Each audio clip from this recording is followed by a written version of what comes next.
Halo teman-teman, Assalamualaikum warahmatullahi wabarakatuh. Kita ketemu lagi di pembelajaran hari ini. Jadi di video kali ini kita akan coba membahas tentang materi website atau situs web. Bagi kamu yang selalu membuka internet ya, itu mungkin sudah tidak asing lagi yang namanya situs atau website.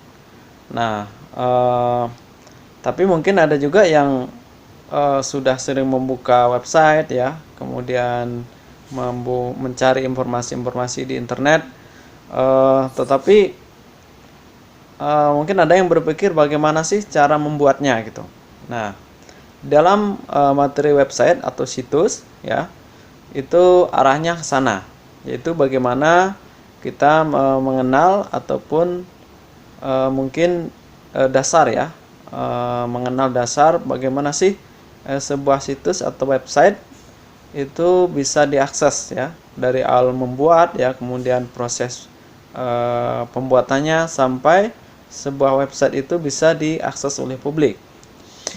Nah, dalam materi kali ini ya, kita akan coba mengenal ya website dari dasar. Nah, di sini sudah saya buat tutorialnya ya. Mungkin bisa kamu lihat di screen ya, di layar. Nah, pengertian sebuah website ya, atau situs ya, atau web saja. Ini kalau kita lihat di sini adalah halaman di internet yang memiliki topik saling terkait. Terkadang disertai pula dengan berkas-berkas gambar, video, ya, bisa juga suara dan yang lainnya. Nah, ini pengertian yang pertama. Kemudian pengertian yang kedua itu sebuah website, ya, ini adalah pengertian yang lebih spesifik ya, yaitu sebuah situs atau halaman di internet yang ditempatkan pada sebuah server web yang dapat diakses melalui sebuah perangkat, yaitu melalui sebuah alamat atau yang disebut dengan domain ya. Jadi saat Anda mengakses sebuah situs atau web ya, itu dia menggunakan sebuah alamat ya. Tapi sekarang ini banyak yang mengaksesnya melalui Google ya, karena dengan mesin pencari Google itu cukup Anda ketikkan topik yang kita cari ya. Misalnya mencari sebuah topik cara pembuatan tahu dan tempe, maka sebenarnya nanti kita akan diarahkan ke sebuah website atau situs yang lain ya. Itu yang proses yang kita lakukan seperti itu. Jadi begitu kita ketikkan topiknya, maka dia akan mengarah ke sebuah halaman. Nah, halaman itu yang disebut dengan website atau situs, dan dia dibuat ya oleh seseorang ya, atau mungkin perusahaan dan sebagainya, yang dia-upload ke internet. Nah, bagaimana proses tersebut berlangsung? Nah, itu kita akan belajar dasarnya itu ya. Jadi kesimpulannya apa ya? Jadi kesimpulan ataupun pengertian dari sebuah website itu adalah halaman yang ada di internet yang bisa kita akses, baik itu berupa gambar, video, suara dan sebagainya, melalui sebuah perangkat ya, ataupun sebuah alat. Nah, perangkat atau alat ini sudah sangat banyak sekarang ya. Kalau dulu orang mengenal namanya cuman hanya PC atau personal komputer ya, yaitu komputer yang bentuknya besar yang diletakkan di meja saja. Nah, sekarang perangkat untuk mengakses informasi dari internet itu bisa dari tablet ya, kemudian dari handphone, dari televisi, bahkan bisa juga sekarang mengakses informasi internet. Nah, kemudian kita lanjut ke yang lain, yaitu website, yaitu bisa dibagi menjadi beberapa bagian, dilihat dari banyak sisi ya. Yang pertama dari perkembangannya ya, kemudian dari tujuan dan cara pembuatannya, kemudian dari orang yang mengerjakan ya. atau namanya profesinya ya, atau performanya ya, atau tampilan dari sebuah website itu sendiri. Kemudian dari aplikasi untuk membuatnya ya, dan lain sebagainya. Nah, ini kita akan coba bahas satu persatu ya. Nah, kita lihat website dari kita bagi, yaitu kita lihat dari perkembangannya ya. Artinya dari website dulu pertama kali dibuat, kemudian berkembang seterusnya ya sampai sekarang. Itu pertama adalah web yang statis ya. Statis itu yang web yang tetap, yang diam ya. Artinya maksudnya adalah informasi yang ada di website itu dia tidak selalu berubah ya. Tidak sering berubah gitu. Jadi informasinya itu tetap. Ini misalnya web yang dimiliki oleh sebuah perusahaan ya, kemudian instansi pemerintah ya, kemudian website profil gitu ya. Jadi kan dia informasinya itu tetap ya, tidak jarang sekali berubah gitu. Kemudian dia juga tidak ada ini ya, tidak ada respon balik dari pengunjung. Nah, itu dia yang dinamakan dengan website statis ya. Kemudian yang kedua itu website dinamis ya. Dinamis itu artinya berubah ya. Jadi website yang mengalami perubahan data secara cepat ya, terutama pada bagian isinya. Nah, ini itu website-website yang dimiliki oleh berita-berita atau portal-portal ya. Itu kan dia kontennya atau isinya dia mengalami perubahan secara cepat.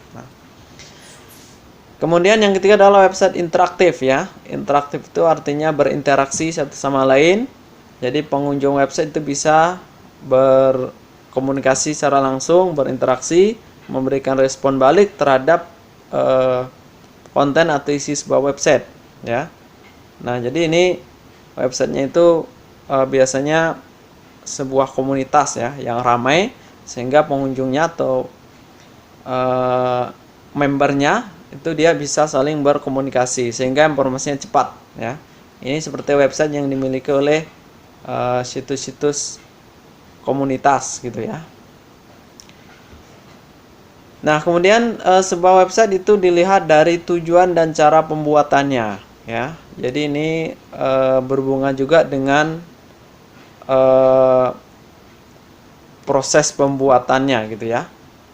Jadi website ini kalau kita lihat di sini adalah bagaimana tingkat kesulitan dalam membuat website tersebut dan berhubungan dengan tujuan pemakainya. Jadi dalam membuat website ini, apakah website itu dibuat untuk mungkin kalangan pribadi ya, kemudian untuk perusahaan, atau untuk kalangan yang proses datanya itu lebih kompleks gitu ya. Nah, itu dia. Jadi yang pertama adalah website dasar atau standar ya. Jadi artinya website ini dibuat dengan cara yang lebih cepat ya. Kemudian mungkin website secara pribadi gitu ya. Itu contohnya adalah misalnya website yang menggunakan blog. Jadi kalau yang web dasar ini dia membuat web secara cepat dan dia untuk kalangan-kalangan yang tidak begitu kompleks ya, sehingga kebutuhannya juga sedikit ya, tidak begitu besar, dan tentu pembuatannya juga lebih cepat dan tentu tidak begitu maksimal ya, karena memang kebutuhannya sedikit. Kemudian yang kedua adalah website yang tingkatnya lebih di atas lagi, yaitu yang lebih agak menengah ya. Jadi yaitu dia ini yang dinamakan dengan website yang menggunakan content management system yang kita download dari internet aplikasinya, kemudian langsung bisa kita modifikasi gitu ya. Jadi website ini bisa kita modifikasi, kita atur ya, kita susun mungkin dari layoutnya ya, kemudian dari fasilitasnya ya, itu bisa kita tambah-tambah gitu sesuai dengan kebutuhannya. Dan dia bisa menampilkan website yang lebih profesional. Nah, website ini kebutuhannya sudah lebih luas ya daripada website yang pertama tadi. Kemudian yang ketiga adalah website yang kebutuhannya itu lebih banyak ya. Misalnya website ini untuk memproses data yang lebih luas ya. Nah, website ini biasanya menggunakan aplikasi yang program ya. Jadi website ini menggunakan aplikasi program atau nanti dia mengarah pada website programming. Website ini biasanya dilakukan oleh orang-orang yang memang belajar di bidang komputer, khususnya adalah web programming. Jadi mereka mempelajari bahasa-bahasa dasar, coding ya, kemudian logika alur program ya. Jadi memang betul-betul dari dasar untuk membuat website tersebut. Sehingga ini kebutuhannya juga besar ya. Ya, misalnya seperti website untuk memproses data penjualan online ya, kemudian transportasi online, kemudian pendaftaran pegawai negeri online ya, pendaftaran sekolah online ya, kemudian juga tiketing ya. Itu kan user atau pengunjung itu bisa melakukan proses data di sana ya. Kalau misalnya situs marketplace ya, itu pembeli bisa melakukan proses data di sana.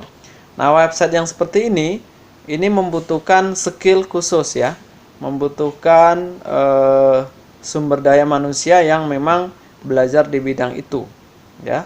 Dan ini butuh waktu yang lama gitu. Dan bahkan untuk membuat website seperti ini ya, itu bukan hanya satu orang ya, tapi ada beberapa orang yang saling bekerja sama ya, baik untuk bagian programnya, kemudian bagian desainnya ya, kemudian bagian yang menganalisanya. Jadi website yang ini ya, yang website yang ketiga ini, dia adalah memang yang betul-betul sesuai dengan kebutuhannya, yaitu yang lebih kompleks, sehingga butuh juga orang-orang yang khusus untuk itu. Ya, lanjut ya. Kemudian website dilihat dari profesi atau performanya ya. Jadi ini adalah maksudnya orang-orang yang berperan di dalam membuat website tersebut. Siapa saja orang-orangnya? Yang pertama adalah web designer ya. Jadi web designer ini orang yang bertugas untuk merancang tampilan ya, kemudian mengatur layout halaman website, kemudian memilih jenis tulisannya ya, supaya tampilannya itu lebih bagus gitu, sehingga pengunjung itu dia betah berada di website kita. Kemudian juga bertanggung jawab tentang bagaimana website itu tampilannya bagus di semua perangkat ya, baik itu PC, tablet, kemudian handphone, dan ukuran layarnya juga beda-beda gitu ya. Jadi begitu dia tampil, dia bagus di semua perangkat ya. Kemudian ada namanya web programming ya, atau kalau di sini kalau dilihat dari profesinya adalah web programmer ya. Jadi dia orang yang bertugas untuk membuat web itu untuk memproses data ya. Dan ini nanti dia bertanggung jawab bagaimana supaya proses datanya itu dapat berjalan dengan baik ya, tidak ada kegagalan gitu. Nah, sehingga di sini web programming itu kalau kita ibaratkan dia kalau mobil ya, itu dia seperti mesinnya. Kemudian kalau web designer itu adalah tentang tampilan mobilnya, kemudian aksesorisnya begitu ya. Kemudian web analis ya, yaitu profesi web yang bertugas menganalisa, memberikan layout, kemudian menilai sebuah website apakah website ini sudah layak untuk dipublikasikan ya. Kemudian bisa juga dikatakan bahwa web analis ini adalah merupakan orang yang menghubungkan antara web designer dengan web programming ya, dengan web programmer. Nah, jadi dia yang menyatukan dari keduanya. Nah, oke, kemudian website dilihat dari aplikasi untuk membuatnya. Ya, ini juga berhubungan dengan tujuan tadi. Jadi kalau misalnya webnya itu untuk pribadi ya, kemudian masih skala kecil, itu aplikasinya apa yang digunakan. Kemudian kalau webnya itu sudah mungkin yang pengen agak lebih bagus ya, itu aplikasi apa yang digunakan. Nah, yang pertama adalah weblog atau blog ya. Ini blog itu juga merupakan bagian dari web ya. Dan dia itu memang diperuntukkan untuk di kalangan yang masih ini ya, untuk kalangan pribadi gitu ya. Atau bisa juga perusahaan atau organisasi, tapi dia yang sifatnya lebih ke arah yang tidak resmi gitu. Nah, kalau kita lihat di sini adalah blog itu dibuat menggunakan fasilitas yang disediakan gratis ya oleh penyedia layanan blog ya, contohnya Blogger, WordPress, Weebly, Ghost dan sebagainya. Kemudian yang kedua adalah web yang menggunakan CMS atau Content Management System, yaitu aplikasi yang sudah ada di internet dan itu bisa kita download secara gratis. Kemudian kita modifikasi ya supaya website kita itu tampak lebih bagus, lebih profesional ya. Sehingga ini juga butuh skill yang lebih ya daripada yang website yang menggunakan blog. Kemudian yang ketiga adalah web programming ya. Ini web yang memang dari awal itu sudah menggunakan bahasa program. Ya, nah di sini ini memang seperti yang saya sampaikan tadi bahwa ini butuh skill khusus ya untuk mempelajari program ini, dan dia untuk membuatnya juga butuh waktu yang lama ya, sehingga di sini kalau orang yang memang kuliah di bidang komputer ya dia memang mempelajari hal itu baik secara teorinya, sistemnya, prosesnya dan sebagainya. Tapi tidak tertutup kemungkinan juga bagi orang yang bukan orang kuliah di komputer, tetapi bisa juga membuat ini gitu. Ya, karena semua itu bisa dipelajari ya. Kemudian web programming ini juga memang ya ditujukan untuk orang-orang yang membutuhkan dalam skala besar ya, untuk proses membuat web programming ini. Nah, mungkin itu dulu ya teman-teman semuanya, pengertian sebuah website. Jadi untuk dalam tutorial pertama ini saya harap kamu bisa memahaminya ya, apakah apa itu yang dimaksud dengan website ya, dan itu bagi mungkin yang mau mendalami ya bagaimana cara membuat website, baik itu website yang mungkin sifatnya sederhana, kemudian menengah, kemudian yang mungkin yang profesional ya, itu mudah-mudahan informasi ini membantu ya. Nah, sekian dulu, kita ketemu di video berikutnya. Assalamualaikum warahmatullahi wabarakatuh.